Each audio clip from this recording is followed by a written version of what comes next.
emblemático primer encuentro internacional para una política y legislación alternativa a la guerra contra las drogas.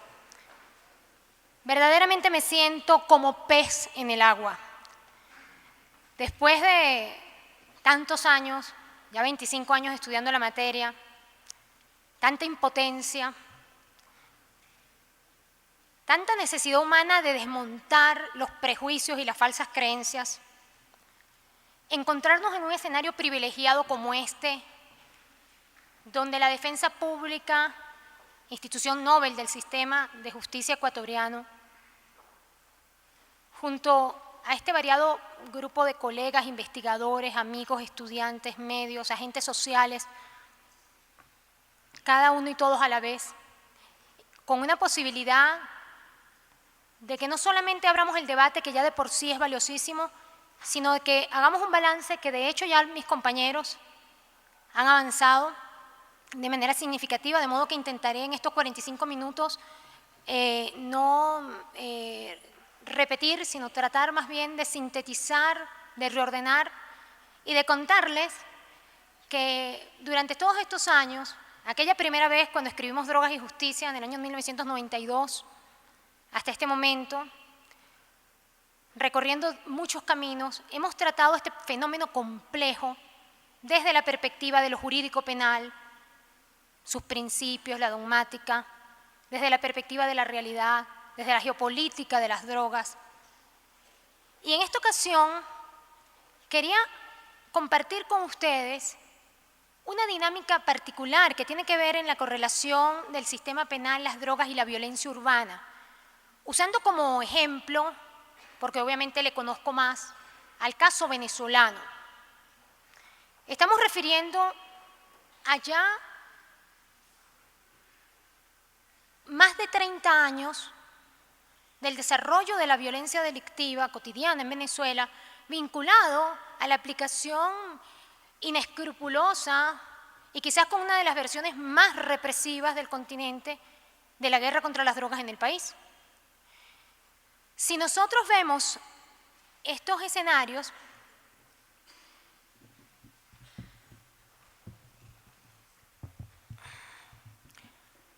podemos no solamente, como han hecho nuestros compañeros, mostrarnos alternativas y buenas prácticas, sino también ver malos ejemplos. Y de esos malos ejemplos de un país hermano, pues curarnos en salud. Y las cosas que ha contado Ramiro, por ejemplo, que han observado acá, han pasado en todo el continente. Pero nosotros hemos sufrido esta guerra quizás con anticipación, lo que permite una mirada experimentada sobre el fenómeno y la necesidad de arbitrar soluciones inteligentes. Para desarrollar esto en 45 minutos, en una apretada síntesis, voy a intentar tratar varios aspectos, si se quiere, nucleares de la cuestión. En un primer momento quiero hablarles un tanto de la violencia en el mundo, porque cuando hablamos de sistema penal y de seguridad y de estos temas que nos aquejan hoy día y que son parte pues como de la agenda cotidiana, es fundamental comprender algunas tendencias. Entonces, las tendencias nos van mostrando caminos. Las imágenes en diapositivas lo que tratan es de auxiliarnos un tanto en la síntesis de algunos elementos centrales de mi exposición. De este modo, esta violencia que tiene mil rostros, a la que me voy a referir en particular, es a la urbana, a la cotidiana, esta que aqueja particularmente a nuestro lado del continente. Porque violencias hay política, que también ha aquejado a algunos lugares del continente, hay violencia terrorista, etcétera, etcétera, pero la que nos interesa, que tiene una relevancia política particular y que puede ser reducida por la intervención estatal, en el entendido de que este no tiene por qué actuar como un moralizador ni darnos sermones, sino sencillamente la intervención pacificadora, una intervención de un tercero, de un árbitro, de un tercero, que supone pacificación en la conflictividad social más perniciosa, que es la que conduce a los conflictos penales. Siendo así, la visión de esta violencia cotidiana a la luz de la tasa de homicidios, que es un dato, como ustedes saben, duro, más fácilmente cuantificable, de la tasa de homicidios en el mundo, nos muestra, por medición de desarrollo humano realizada por Naciones Unidas, la tendencia que ustedes observan en pantalla, que es una tendencia desde el siglo XV hasta el siglo XX a un alza constante, es decir, la tasa ha oscilado de 0,3 por 100.000 habitantes a más de 4,5 por 100.000 habitantes. Esta paradoja surge en un mundo que suponemos evolutivo hacia el fortalecimiento de los estados de derecho y, por tanto, la garantía de los derechos humanos. Sin embargo, esto se contradice con estos datos que en el caso ya no de la violencia en términos generales homicida, producto de conflictividad interna, bélica o de otros tipos de violencia, sino solo concentrada en la que ahora vamos a tratar como variable comparativa para comprender las desviaciones del sistema penal y cómo una política sobre drogas puede ser tan significativa en potenciarla. Me refiero exclusivamente entonces a la violencia homicida convencional, no bélica, aunque sabemos muy bien que en esto, al cierre del siglo XX e inicios del siglo XXI, la violencia bélica, ya en términos de conflictividad interna, arroja consecuencias humanas tremendas. Sin embargo, ven ustedes en esta imagen nuevamente cómo la tendencia en solo la violencia convencional homicida también muestra un alza. Si nosotros luego tratamos de vincular dos aspectos interesantes que son la situación de violencia delictiva mostrada en esta tasa de homicidios y una cierta correlación con la exclusión y la desigualdad, quizás la desigualdad es uno de los temas de política y constitucionales más importantes a superar en el planeta, vemos que los países más desiguales son los que reportan tasas más altas de violencia homicida. Las variables que ha abordado la literatura hablan de procesos acelerados de urbanización, alguna más moralista habla de pérdida de valores, otras explican en términos de oportunidades de trabajo y realización personal. En este lado del mundo, y se ven como patrones el caso, por ejemplo, de Brasil, de México, de Venezuela, que son los países del continente que muestran las tasas de homicidio actuales más altas, la circulación artificial de la riqueza, la brecha entre expectativas y realidades, y el maltrato en términos de Estado de Derecho, es decir, una cosa es la declaración constitucional y otra cosa es la incoherencia en la praxis política del verdadero respeto a tales derechos. En ese sentido, estos aspectos conspiran a favor del aumento de la violencia cotidiana expresada en la violencia delictiva. Si lo vemos a la luz de la tasa de homicidios, el índice de desarrollo humano, casi ninguno de los 42 países que son considerados de muy alto desarrollo tienen elevadas tasas de homicidios, salvo la excepción emblemática de Estados Unidos, junto a otros. Varios países de desarrollo alto, como es el caso de Venezuela, y por eso es tan interesante utilizar el modelo de Venezuela, porque Venezuela en estos momentos, si ustedes pueden, los números están pequeños, pero en todo caso, la conclusión de esta imagen nos dice que si bien en el mundo el promedio de la tasa de homicidio está en 9 por 100.000 habitantes, y es cierto que América Latina muestra la situación de violencia delictiva, no hacia otro tipo de violencia, porque si lo vemos, por ejemplo, en términos de suicidio, entonces en el mundo llamado de más alto desarrollo humano tenemos inversión, es decir, la violencia como que busca válvulas de escape, es un tema de otro tipo de debate, pero en todo caso la forma como se expresa en estas tendencias difiere. Entonces, teniendo un 9 por 100.000 habitantes en el mundo, 17 para América, Venezuela en estos momentos se coloca por encima de 50 por 100.000 habitantes. En el otro lado del planeta, Sudáfrica muestra unas circunstancias similares. El interés de tomar estos datos cuantitativos para poder comprender la correlación entre exclusión y violencia dentro de las dinámicas propias del desarrollo humano contemporáneo obligan a entender que no solamente se trata de un fenómeno complejo, sino que en Venezuela tenemos un verdadero laboratorio para el desarrollo de un tipo de violencia delictiva cotidiana que en nuestra hipótesis es disparado por la guerra contra las drogas. Si nosotros ahora nos concentramos exclusivamente en el caso venezolano, vemos como esta tendencia no es histórica, sencillamente se viene desarrollando desde la década de los 80 hasta el momento actual. Como ustedes ven, la línea asciende de forma dramática, desde estar Venezuela calificada en la década de los 80 como un país no violento, que no servía para hacer estudios sobre violencia delictiva cotidiana porque sencillamente no documentaba una violencia relevante en comparación con el resto del continente, más sin embargo, a lo largo de estas 3 hacia 4 décadas, Venezuela remonta estos indicadores justo a partir del momento en que se desata la guerra contra las drogas. Es emblemático, y lo retomaré cuando hable específicamente de esta materia, que para el año 84, cuando se dicta la primera legislación antidrogas en Venezuela, nuestro presidente en Naciones Unidas, en su discurso, dice que la cuestión de las drogas, ese flagelo,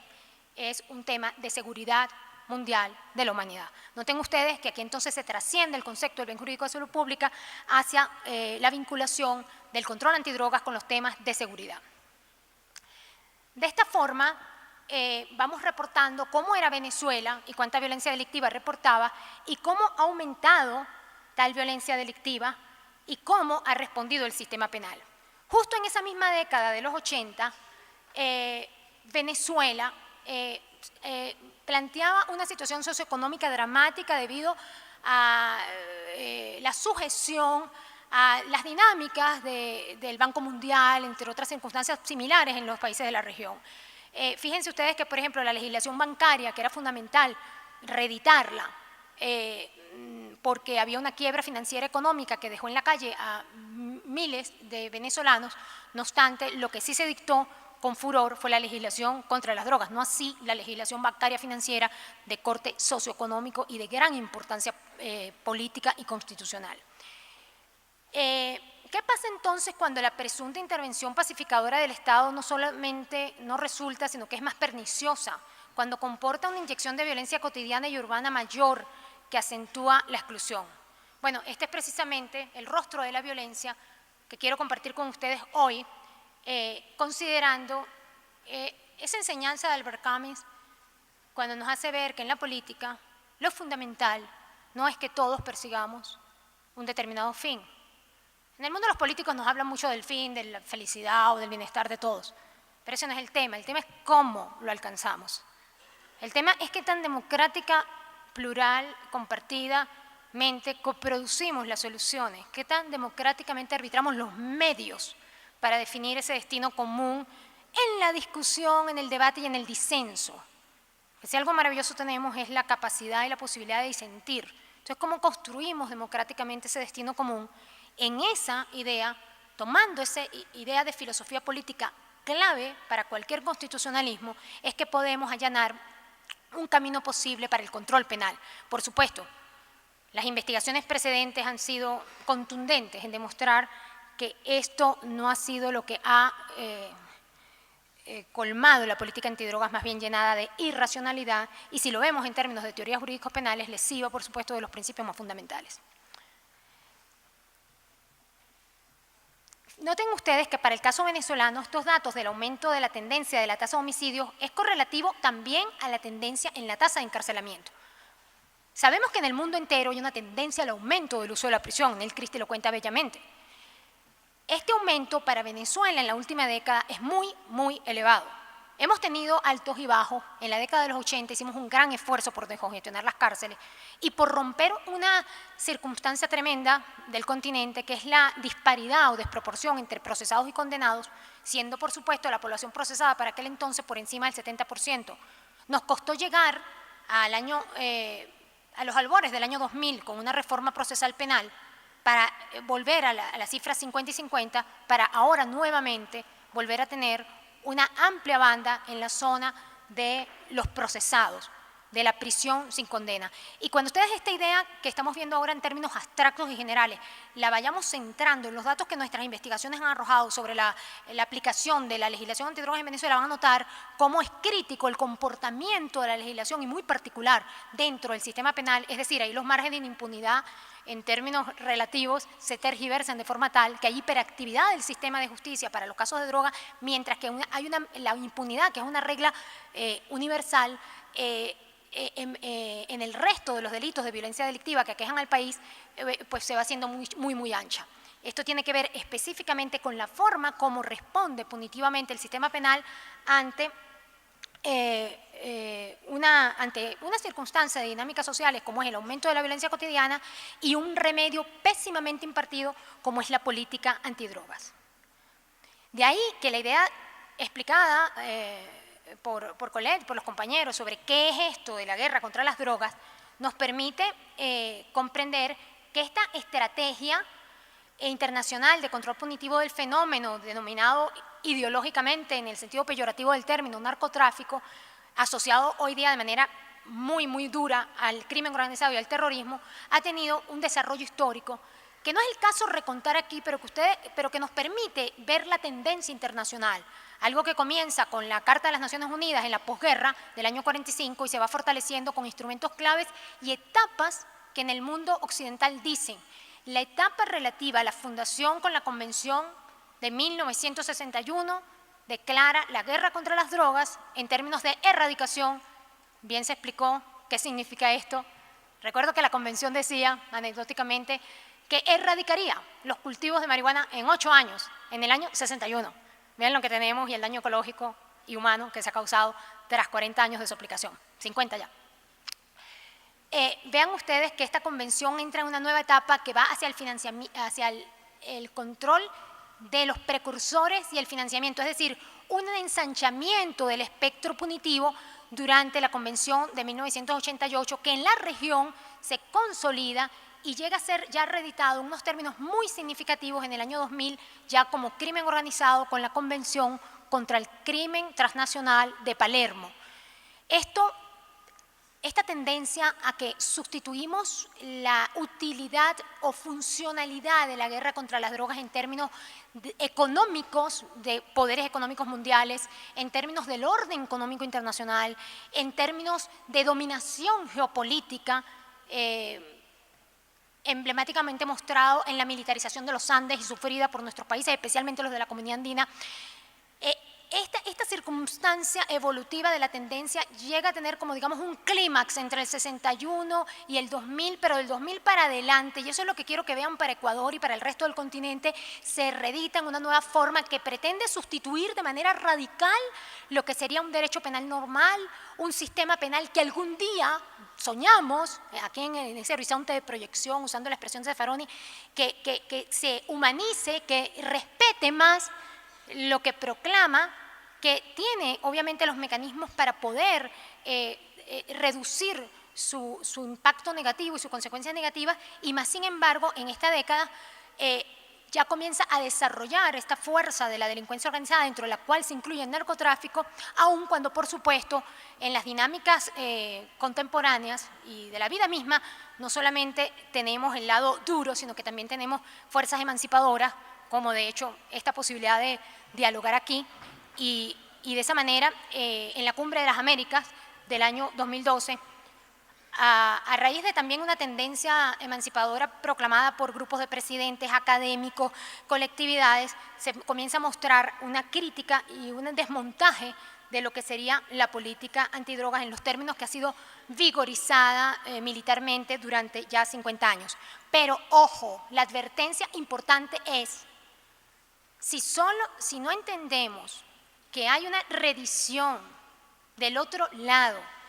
que conecta el asunto con delincuencia organizada para crear una nueva forma también de maltratar, de dominar y de sustentar determinados órdenes económicos, no vamos a poder avanzar suficientemente en la solución, aun cuando podamos transitar los caminos de la legislación del control penal antidrogas mediante la reducción de daños. Volviendo al tema de esta correlación entre la violencia, o sea, lo que sufre, por ejemplo, el caso venezolano en términos de violencia cotidiana y el aumento de las tasas delictivas y la guerra contra las drogas, la victimización en Venezuela, como les decía, no es de delincuencia organizada, no es de terrorismo, no tenemos violencia política. Venezuela tiene violencia cotidiana por montón. Como dice Andrés Antillano, yo creo que no hay crimen organizado, porque él dice: somos tan desorganizados los venezolanos que ni esto no lo vamos a organizar. Hay grupos de pandillas, etcétera, muy desorganizados, sin ningún tipo de estructura, ni mucho menos, pero sí hay unas circunstancias de violencia muy vinculadas al maltrato, a los elementos de circulación de riqueza, a veces falsamente, a veces artificialmente, y otra gran cantidad de circunstancias que han hecho de Venezuela un escenario proclive a este aumento de violencia cotidiana. Esta violencia cotidiana se expresa en términos de victimización, no en términos de los datos del sistema penal, que sabemos que cuenta solo un pequeño aspecto que cobra para sí mismo como chivos expiatorios del sistema que terminan en el reducto de la cárcel, pero que no tiene absolutamente nada que ver con lo que realmente sufre la gente y sus derechos cuando es victimizada. Tema clave de la intervención punitiva del Estado. ¿Intervienes para qué? Intervienes para resolver un conflicto de una manera menos dañina que como se podría resolver por otro lado. Entonces, al despojar a la víctima del conflicto, esa intervención debe pacificar. Pues no solamente no lo hace, sino que además cuenta datos que son falsos y, por supuesto, se reproduce la idea de la falsa creencia y los prejuicios que reeditan reacciones irracionales sobre el control penal. En materia, ¿por qué ha sido tan fascinante estudiar la cuestión de las drogas? Además de doloroso, porque bueno, hemos podido entender a lo largo de ya más de 25 años de estudio que es un escenario donde está de bulto la aberración del sistema, donde todas las dificultades son ampliamente observables y puedes entonces hacer lecturas de diversa naturaleza para intentar allanar soluciones.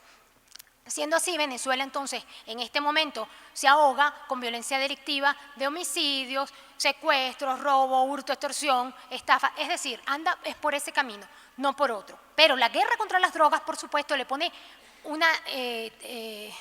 le añade unos defectos que agravan tremendamente la situación.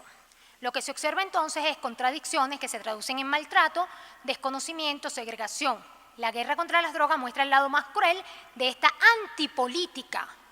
que es el aspecto constitucional que nos interesa deslindar. Patrones como este explican por qué no funciona sola la política social sin Estado de Derecho efectivo. Esto es muy importante en Venezuela y para ustedes también quizá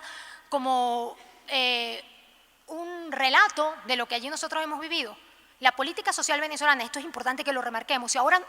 tratamos de revisar cuál es el desarrollo que ha venido teniendo en términos de indicadores de desarrollo humano posible, de los índices de desarrollo humano, del índice Gini, etc. Venezuela ha mostrado en la última década una elevación de su desarrollo social importante. Nos preguntan el gobierno venezolano siempre, pero ¿qué nos pasa? ¿Por qué si la política social está funcionando? ¿Por qué si estamos mejorando en términos de indicadores socioeconómicos? ¿Por qué se nos está disparando más la violencia delictiva?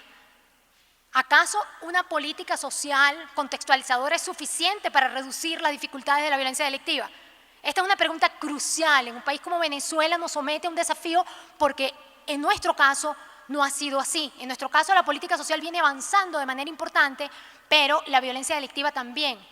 Cuando tratamos de explicar las circunstancias, y les hago remontarse a esa década de los 80, cuando Venezuela no calificaba como país violento, cuando Venezuela con su, entre comillas, riqueza energética, con su PDVSA, no tenía la quiebra económica a pesar de la desigualdad, pero cuando eso empezó a dar las consecuencias reales de un programa socioeconómico contrario a los derechos humanos de todos los venezolanos, empieza a dispararse la violencia delictiva por las condicionantes contextualizadoras de carácter socioeconómico. Pero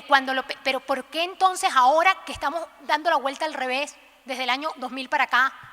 que comienza a aumentar el desarrollo humano, la violencia delictiva que venía en la tendencia que les mostré sigue elevándose aún en forma muy brutal? Bueno, eso es lo que tratamos de explicar desde una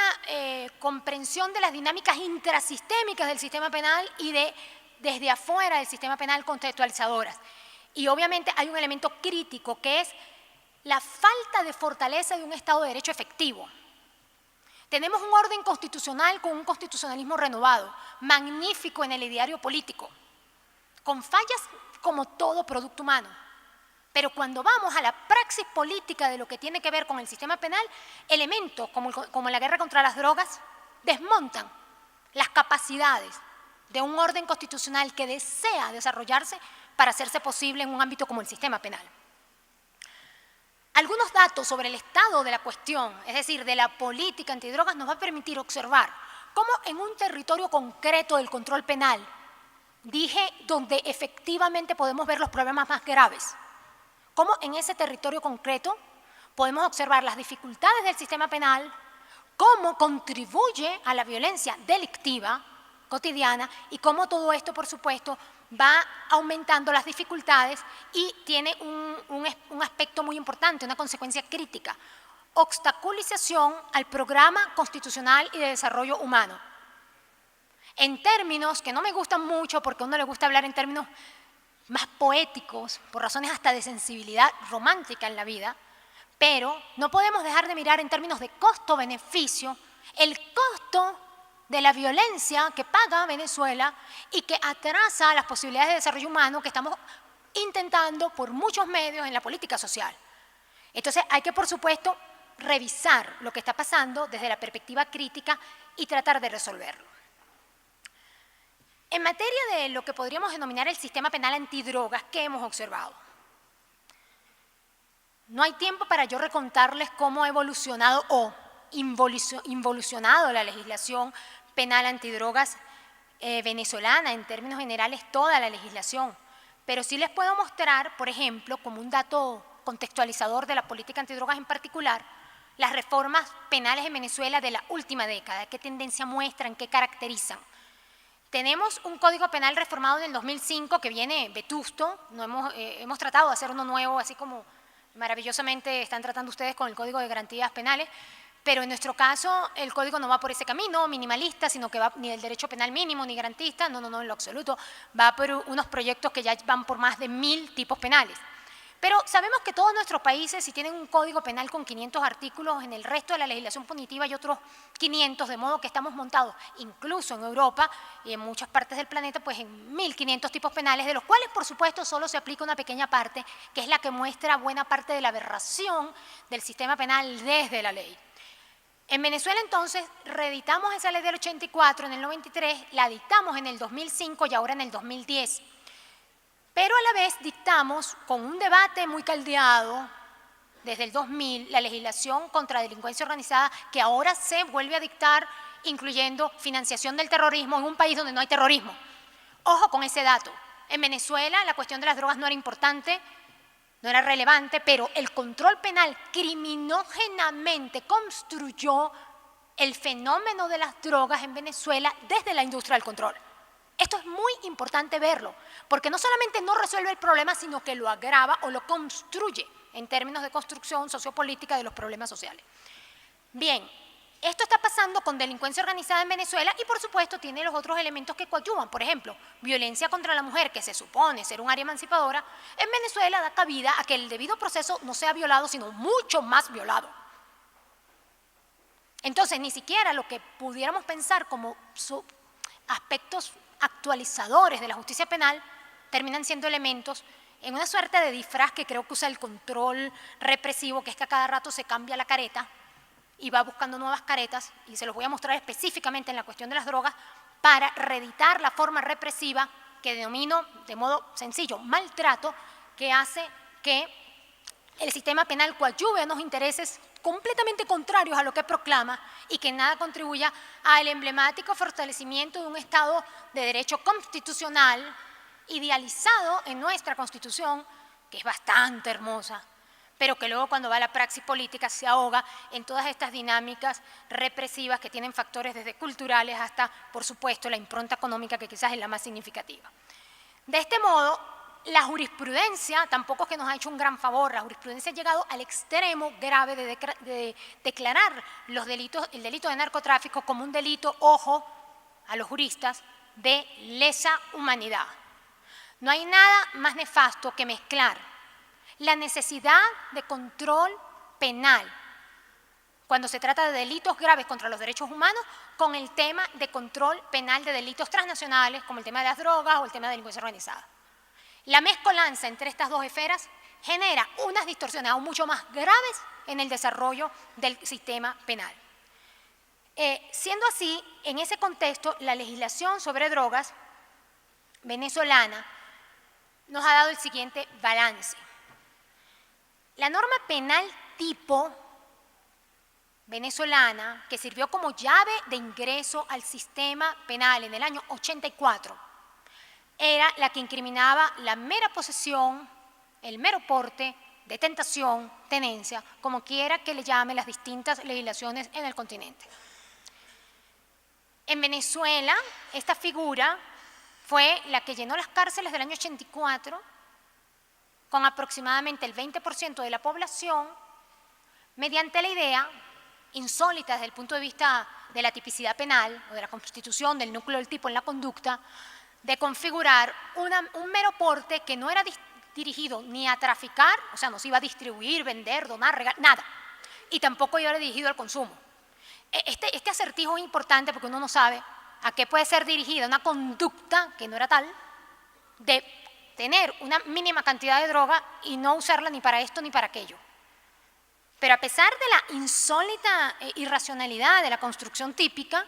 este fue el componente que permitió que se encarcelara a 20% de la selectividad del sistema penal, de esos chivos expiatorios, ¿de quiénes? Se encarceló a personas que sencillamente detentaban esto, un prototipo cualquiera, un chico que carga, un joven, preferiblemente de la clase, si hablamos en términos de clases sociales o del grupo social más desfavorecido, es decir, con menos acceso real al disfrute de los derechos,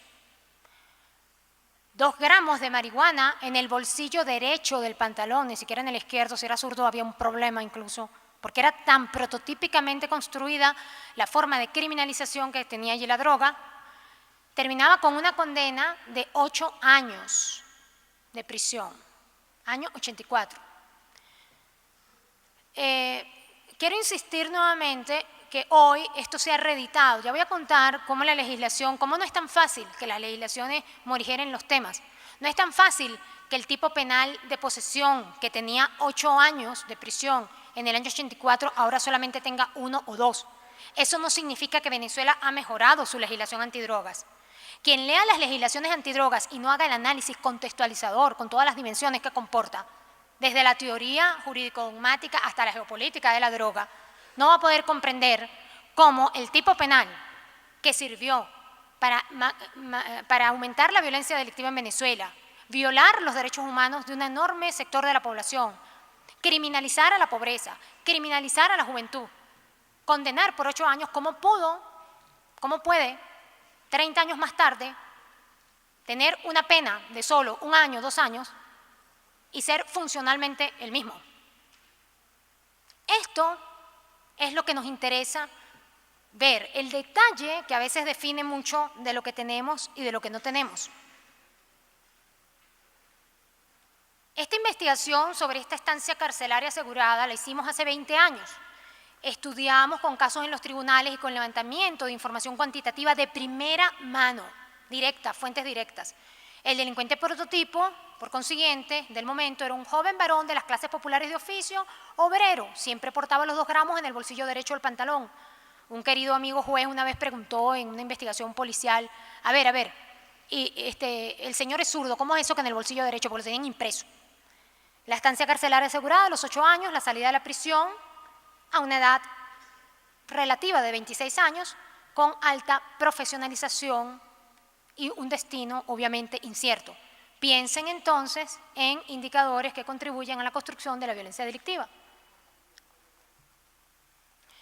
Esto conectado con la otra tendencia que les comenté al uso intensivo de la prisión y a una situación actual, después de haber llegado del año 80, 70% de procesados, logramos superarlo en el 2000 y hoy día otra vez tenemos en este momento 70% de procesados. Pregúntenme cómo. Si revisamos estos datos, que son muy buenos porque no son datos de esos de fuente secundaria del Ministerio de Justicia, no. Un estudio directo sobre la prisión contando cada persona, 1, 2, 3, sobre esa muestra representativa, vean el posicionamiento de drogas en segundo lugar. Esta es la situación actual del sistema penitenciario venezolano que nuevamente colapsa. Pero usemos este otro dato sobre política pública de seguridad en Venezuela. En el año 2006, y permítanme la digresión, constituimos la Comisión de la Reforma Policial. Fíjense que no todo es malo. La reforma policial en Venezuela creo que es ejemplo de exportación. Viene por buen camino, constituimos un nuevo modelo de policía e hicimos mucha investigación. En las investigaciones les preguntábamos a la policía su prioridad de intervención. La policía nos hablaba, por ejemplo, entonces, de que su prioridad en un país que se desangra por la violencia delictiva, que cobra la vida de 50 por 100.000 habitantes en Venezuela, era tráfico y consumo de drogas, tanto para la policía en ese momento que ejercía funciones policiales lastimosamente militar, como ya no, como la policía de carácter civil. Si nosotros luego tratamos de brevemente recontar cómo pasa un caso de drogas, sabemos que en el mundo la regla mundial es la impunidad, eso lo sabemos que el sistema penal en el mundo lo que hace es seleccionar un grupito para relegitimarse y mostrar una idea de que existe un cierto orden político constitucional y un sistema penal interviniendo. Sabiendo esa realidad planetaria, ¿cómo se lidia con este asunto a lo interno del país? En un país que tiene 50 por 100.000 habitantes de la tasa de homicidio, ¿cuántos homicidios se reportan a la justicia y finalmente son resueltos? Ocurre que cuando nosotros paseamos por cómo se resuelve esto en los tribunales, todo lo que entra por flagrancia, en su mayoría, es por drogas. Hay algo muy interesante que es otra investigación, otro estudio mío, sobre policiación de la justicia, sobre cómo con el COP, y lo explicaba Ramiro muy bien, cómo esto de los sistemas acusatorios nuevos renovaron el asunto y lo que hicieron, en mi concepto, es la relegitimación procesal de lo que teníamos, quizás en una edición muy perversa también. Hoy día lo que tenemos es un ensanchamiento, lo mismo, lo que era el sumario. Ahora no hay secreto sumarial ni nada de eso, pero igualmente está ensanchadísima la zona de investigación criminal,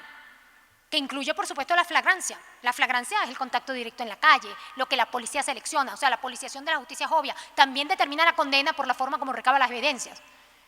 En materia de drogas esto se acentúa porque con una experticia toxicológica y unos disque testigos instrumentales que no son tales, pues ya se perfila una condenatoria.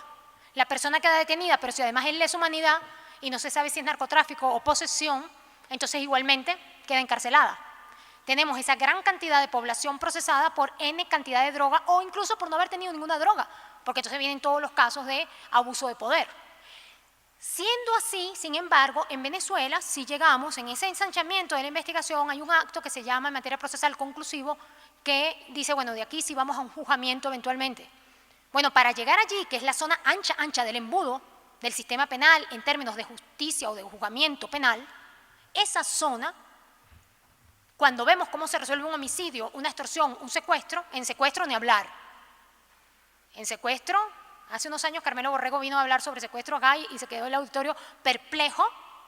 porque en secuestro pues sencillamente puede haber 8.000 secuestros en Venezuela en un año, pero la justicia conoce 600. Es muy importante mirar estos datos no solamente desde la frialdad del número, sino desde el análisis cualitativo que permite observar varias de sus dimensiones. Entonces ustedes ven que los actos conclusivos, por supuesto, en materia de drogas, son mucho más significativos y también ahí sí se cumple el plazo razonable. Un juicio de drogas puede durar 6 meses, con una condenatoria, preconstituida con la evidencia policial. Mientras que en el resto de las circunstancias la regla sigue siendo la impunidad, ahora mucho más ensanchada, porque como ustedes bien saben, el sistema penal es un sistema complejo, difícil y que tiene consecuencias terribles y amerita, por tanto, seleccionar lo prioritario. Si se expande para todo y pretende abarcar todo en el punitivismo, que está prácticamente decretado en Occidente a lo largo de estos últimos 40 años, pues por supuesto, y además prioriza la materia de drogas, lo que vamos a tener es una criminalización de la pobreza, un atraso del desarrollo humano como consecuencia de la política antidrogas en el sistema penal, un aumento de la violencia delictiva y lo que realmente tenemos que atender racionalmente, reducidamente, que sería el problema de violencia delictiva cotidiana, queda sin atención. Estos datos también se reflejan, por ejemplo, en la criminalización de la mujer, porque a pesar de todo el proceso de desarrollo humano que ha llevado a una suerte de equiparación, sigue siendo subalterna en ciertos patrones donde el maltrato a los derechos humanos es superior. Por tanto, la criminalización de la mujer en drogas también es superior. Ahí los datos no son el 20% de la cárcel, ahí los datos son el 90% de la cárcel. El 80% de las cárceles de mujeres, las señoras están presas por drogas. Y obviamente no están presas por ser las capos de la droga, sino por ser la gente que está en el lado más débil de la cadena. De ahí la importancia de restablecer la prioridad de la seguridad, como he llamado un concepto que vengo trabajando, construido originalmente, la seguridad para los derechos, abandonando los dispositivos bélicos, tales como crimen organizado y control penal antidrogas. Para esto, la Constitución nos ofrece un marco posible. Tiene que ver con este concepto de seguridad, pero mirado de una manera muy distinta, como se ha observado hemisférica y hoy día ya mundialmente en la globalización, que es una seguridad para mantener el orden mundial, es más bien una seguridad aliada de los derechos, que sirve a ellos, que está supeditada a los derechos humanos, y de esta forma poder avanzar en la garantía de los mismos, que es lo que definitivamente cualquier orden constitucional o un Estado constitucional debe proclamarse. Esto podría tener un sentido para la real y efectiva protección de los derechos que son vulnerables ante la violencia y ante el delito, porque tampoco podemos securizar, permítanme la palabra, todo, sino siempre usarlo en términos, por supuesto, reducidos. Para todo esto, la coherencia es sumamente importante. Si tenemos elementos político-constitucionales y además doctrinas jurídicas que permiten avanzar hacia allá, y la praxis política, en un contexto, como digo, el de Venezuela, porque es para mostrar de desarrollo social posible, entonces, ¿qué está pasando con un sistema penal monstruoso que está guiado por directrices internacionales bélicas, represivas? Eso retorna a la idea de qué debemos punir, de cómo lo debemos punir, en los términos que incluso Ferrayol emblemáticamente ha señalado desde hace ya 3 décadas. Para esto tenemos que retomar lo alternativo, los valores constitucionales, hablar desde la construcción de un verdadero orden democrático y desde fórmulas alternas no odiosas, es decir, en intervenciones a diversas escalas, siempre pacificadoras. Sobre estos aspectos de intervenciones no violentas he venido también trabajando en propuestas que están tejidas al hilo de 30 años de estudios ininterrumpidos sobre esto. Y les voy a contar, ya cerrando la conferencia, una experiencia que tuvimos en el año 91, ya son más de 20 años. Desde un tribunal superior, Carmelo Borrego, que nos acompaña aquí desde Venezuela como juez, dictó con base en la doctrina que veníamos trabajando en el libro que finalmente salió publicado en el año 92, Drogas y Justicia, una decisión, una jurisprudencia que desaplicaba, y fíjense que no era el orden constitucional más democrático que tenemos hoy día, sino en el marco de una constitución democrática, pero que tenía dificultades para el check and balance, para el control difuso, que era la Constitución del 61. No obstante, usando los principios penales referidos a el bien jurídico, la lesividad, la mínima intervención, la legalidad, la culpabilidad, los principios clásicos y los contemporáneos, todos, para evaluar un tipo penal como el de mero porte, que no tenía conducta, que es de peligro abstracto, odioso, porque no tiene forma de comprobar, es decir, de decir su legitimidad, en qué se basa, cuál racionalidad sustenta, por supuesto, problemas de proporcionalidad, haciendo uso de todo ese bagaje de la dogmática jurídico-penal, tanto clásica como contemporánea garantista, volcándolo en una decisión de control difuso de constitucionalidad, lanzándonos por la calle del medio con estas doctrinas jurídicas que por supuesto conmovieron al país en el año 91, se procedió a desaplicar el tipo de mero porte. Y así otros jueces también avanzaron después de haber sorteado este obstáculo en la buena praxis jurisprudencial. Lo que pasa es que les comentaba que el poder represivo tiene 1000 rostros y 1000 fuentes y se va reeditando. ¿Y qué pasa hoy día? Hoy día ya la posesión que les comentaba ya no es funcional, ya no tiene mucho sentido, pero sí actúa de otra forma. Hoy día, con la calificación del delito de drogas, de narcotráfico como lesa humanidad, ya no se lleva a la cárcel al poseedor, al consumidor, porque el consumidor en Venezuela formalmente no es delincuente. Pero si carga un poco más de la tasación, por eso a veces cuando dicen, que la tasación, que 2 gramos hasta 20 gramos, eso sirve. Nada de eso sirve. Eso no sirve. Eso puede servir para el debate y para que sigamos luchando para superar el problema, pero no como solución para el verdadero problema. Y se los estoy contando desde la experiencia de un país que ha pasado por todas esas, de la tasación a la discreción judicial, etcétera, etcétera, etcétera. Entonces, ¿qué hizo el poder punitivo depredador en Venezuela? Pues calificó los delitos de droga como lesa humanidad para, por supuesto, llevar encarcelado a cualquier persona que sea investigada sin que esté condenada, muy a pesar del principio de inocencia. Y ahora los llevan igual por narcotráfico, pero no, por supuesto, por 20 gramos no es narcotráfico. Si la persona apenas estaba, como dicen, porteando la droga de aquí para allá, no es narcotráfico. ¿Pero qué hacen? Como el narcotráfico se desagregó desde la Convención Única, pasando por la Sudamericana del 72, en 35 acciones típicas, el que supuestamente oculte la droga, que ocultar puede ser cualquier cosa, que la droga esté al lado mío, desde esa interpretación no jurídica, el que oculte, el que distribuya, el que… Todo ese, con 1 gramo, con 0 gramos, con residuo de la sustancia, va igualmente a la cárcel. El mero porte entonces dejó de ser el eslabón de la represión para convertirse en un tráfico relativizado que, al ser considerado delito de lesa humanidad, igualmente llena la prisión con poseedores curiosos y hasta gente que no tiene nada que ver, que puede ser, como dicen en el argot policial, sembrado por el abuso de poder policial. De ahí la necesidad de atender prioridades sociales de la intervención, de ahí la necesidad de valorar la eficacia de la intervención penal sobre otras formas, de tal modo que no se vaya a la solución penal como forma prioritaria, y de ahí algo que decía Colette, usar los derechos humanos como guía.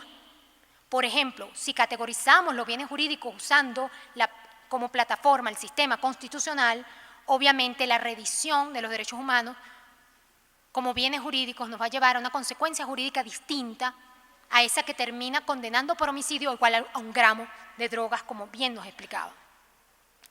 Este camino de las intervenciones no violentas generaría diversas escalas que permiten una política antidrogas mirando a las consecuencias humanas, aliada de la reducción de daños, que es un remedio paliativo, no suficiente pero necesario, y que por supuesto transite por el camino de lo alternativo, como lo señalaban acá. Incorporar en la política penal estrategias que moderan los daños contra la lucha antidrogas, haciéndolo desde la disminución de la respuesta punitiva a lo indispensable, separación real de los consumidores, no solamente en la forma que está planteado en Venezuela, y dirigir estrategias de investigación al gran tráfico. Esto tendría un impacto positivo dentro de la justicia penal, esto evitaría que la lucha antidrogas opere como criminalización de la pobreza e incluso de la mujer. Esto abandonaría la falsa creencia punitivista según la cual el aumento de las penas reduce el delito, y por supuesto hay que diferenciar las sustancias según su toxicidad. En definitiva, como bien nos ha enseñado Chonky, se trata de superar los elementos de opresión, represión, destrucción y coerción que existen en cualquier sociedad actual. Muchísimas gracias.